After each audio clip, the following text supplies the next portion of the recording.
절대를 지금 하고 싶었는데 미뤘어요. 그러면 내가 나쁜 사람이어서 미뤘다라는 자책을 아이도 하게 되거든요. 불안이가 작동했을 수도 있고, 그다음 게으름이가 작동했을 수도 있고, 그러면 그것을 약간 의인화시켜서 우리 불안이가 너의 마음을 막았구나, 너의 행동을 막았구나.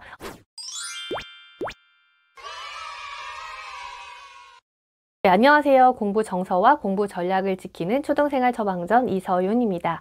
네, 우리가 인생을 살면서 혹은 아이를 키우면서 이제 목표라는 것을 정해요. 계획도 세우고 목표도 갖지요.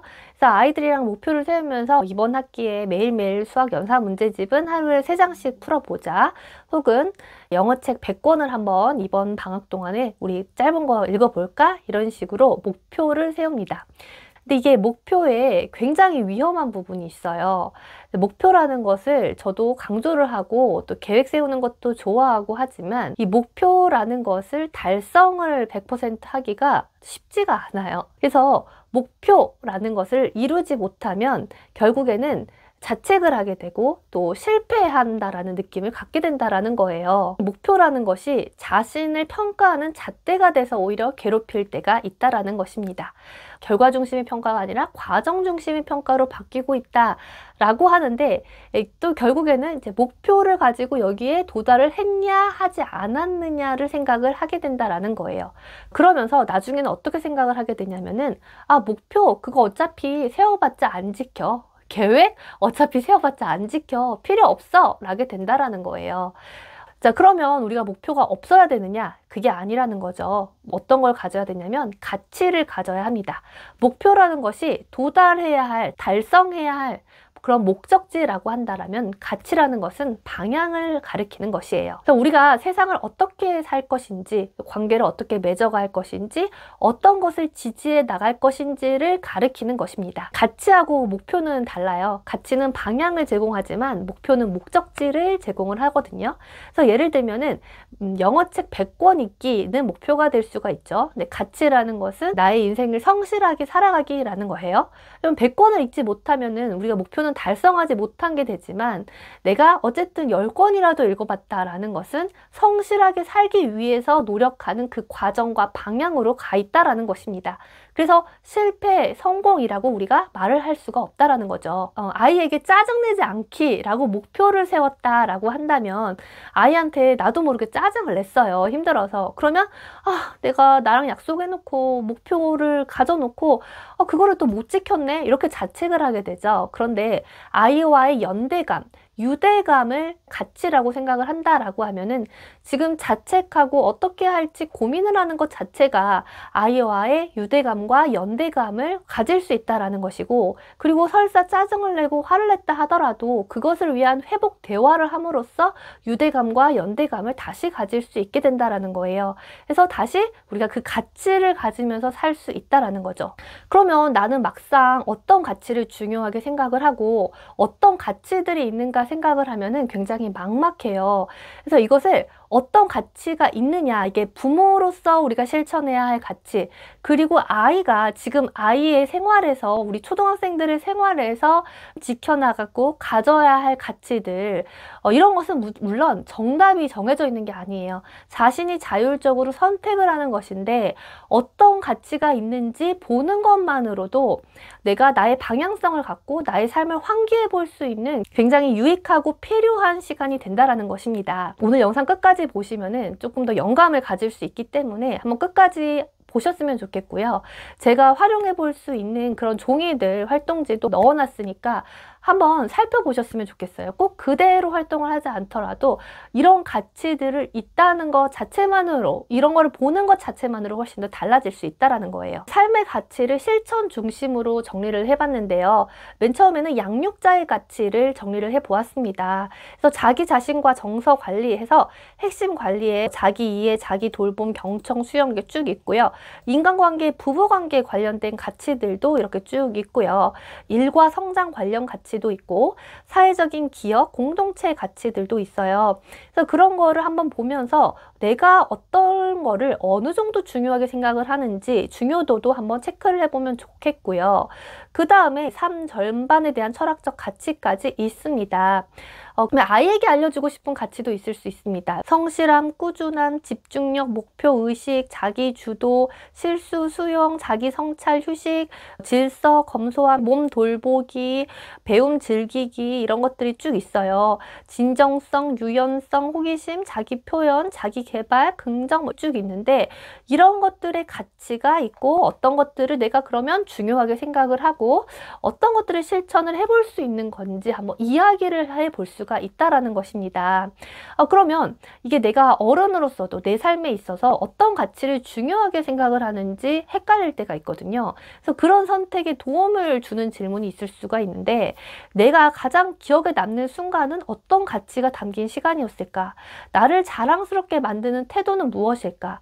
나의 장례식에서 사람들이 나를 어떻게 기억해주면 좋을까? 만약 두 가지의 가치가 모두 중요하다면 나의 복제 인간을 만들어 보는 것입니다. 복제 인간과 진짜 인간이 있을 때 어떤 게 진짜 인간이 했으면 좋겠는 것인가? 내가 존경하는 사람은 어떤 가치를 따를까? 이런 것들을 생각을 해보는 것이죠. 그 다음에 아이하고도 이런 이야기를 할 때 또 중요한 것이 끝까지 들어보셔야 돼요. 이게 너가 그러면 성실함이라는 가치를 중요하다고 생각을 했으면서 왜 그렇게 행동을 했어? 하고 혼낼 때 쓰는 게 아니라 우리가 이 가치가 중요하다는 것도 알고 좋다는 거 알아요. 좋은 말 다 모아놓은 것 같잖아요. 그런데 우리가 그렇게 행동을 하기가 쉽지 않다라는 거죠. 우리가 이 자극을 했을 때 자동 반사적으로 하는 반응들이 있습니다.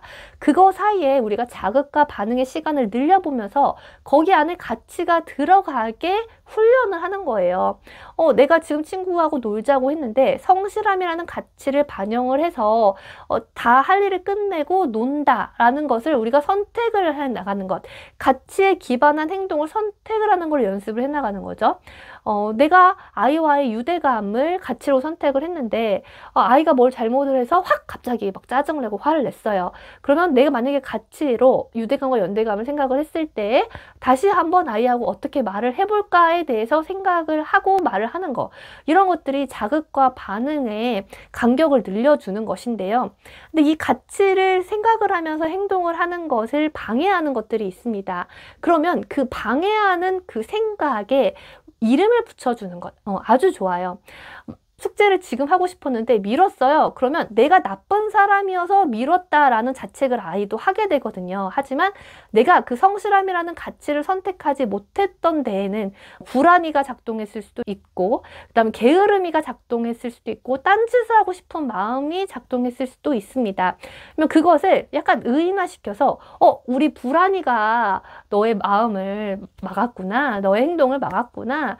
딴짓을 하고 싶은 이 놀고 싶은 걸 좋아하는 우리 딴짓이가 막았구나 이런 걸 생각을 하면 내가 나쁜 아이여서 그렇게 행동을 했던 것이 아니라 내가 중요하게 생각하는 가치는 이건데 내 가치를 좀 방해하는 그런 장애물들의 생각이 있고 그 생각을 바꾸면 된다라는 그런 생각을 할 수 있게 도와주는 거고요. 그거는 우리 어른들에게도 마찬가지라는 거예요.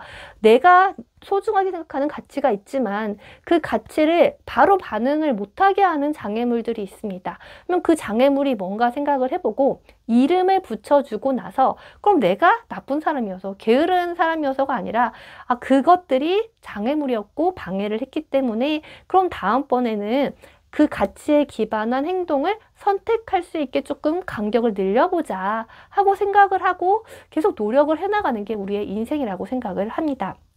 그래서 그것을 아이한테 해보라고 할 수도 있지만 당연히 같이 해야 되겠죠. 그래서 이게 얼마나 힘든 건지도 알고 우리도 계속해서 끊임없이 우리가 소중하게 생각하는 가치를 생각을 하고 그 가치에 기반한 행동을 선택해 나가는 것이 일이든 아이와의 관계든 그리고 부부 관계든 다 해당이 되는 거라고 생각을 해요. 그래야 우리가 성장이 있고 더 나은 인생을 사는 데 도움이 되지 않을까 싶습니다. 사실 우리 아이들을 키우면서 이런 생각들을 더 해볼 수 있게 된다라는 생각이 들어요. 그래서 우리 아이가 우리를 키우는 존재가 아닌가 싶습니다. 그런데 이 가치가요, 우리가 충돌한다라고 여겨질 때가 있어요. 예를 들면은 아이와의 연대감이라는 가치를 갖고 있고 싶지만 그래도 성실함이라는 것을 알려주고 싶은 그런 일관성까지도 갖고 싶단 말이에요. 그러면 아이가 성실하게 행동을 하지 않았을 때 우리가 혼내서 가르쳐 줄 수 있죠. 근데 그럼 연대감, 유대감의 가치와 방향성이 좀 맞지 않느냐? 그러면 연대감과 유대감을 가지면서 일관성 있게 성실함을 알려줄 수 있는 거를 우리가 생각을 해볼 수가 있고요.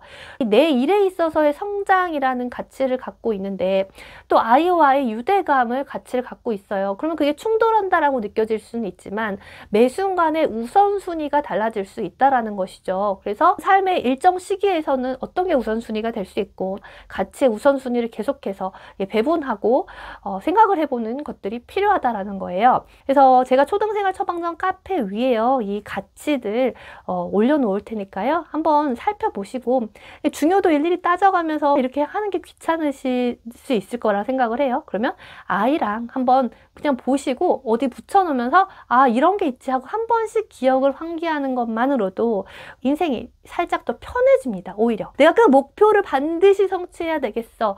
요것만이 아니라 내가 이쪽 방향으로 가고 있어. 목표를 성취하고 도달하지는 못했지만 그 가치를 위해서 이렇게 노력을 해 나가고 있어 라는 생각을 우리가 할 수 있다라는 거예요. 오늘 영상도요 도움이 되셨으면 좋겠습니다. 전 다음 영상에서 또 찾아뵐게요. 안녕히 계세요.